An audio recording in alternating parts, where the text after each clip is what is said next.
કુંવરજીભાઈ અને એમના સમર્થકોએ આ વિચારવાની જરૂર છે કે લોકોને ડરાવો, ધમકાવો, દાબદબાણ કરો, યુક્તિ પ્રયુક્તિ કરી આયોજકોની ઉપર પ્રેશર લાવવાના ધંધા કરવાના બદલે એમ વિચારો કે કુંવરજીભાઈ હાથ ઊંચા કરી લેશે તો સમાજ કઈ બરબાદ નહીં થઈ જાય, પણ સમાજ હાથ ઊંચા કરી લેશે તો કુંવરજીભાઈ ક્યાં જશે ને એ મોટો પ્રશ્ન છે.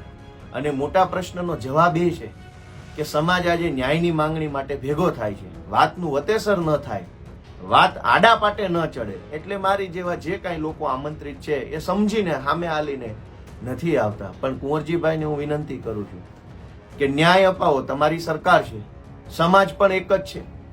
જો કુંવરજીભાઈ આ ન્યાયની માંગણીમાં ન્યાય અપાવે, કેસ પાછો ખેંચાઈ જાય અને કાગળિયા કમ્પ્લેટ કોર્ટ કચેરી બધેથી કોર્ટ ખેંચાઈ જાય તો કુંવરજીભાઈનું વીંછિયાની બજારની અંદર હાથી ઉપર હામૈયું કરવું જોઈએ. અને એ હામૈયામાં હાથીનો ખર્ચો ગોપાલભાઈ ઇટાલિયા તરફથી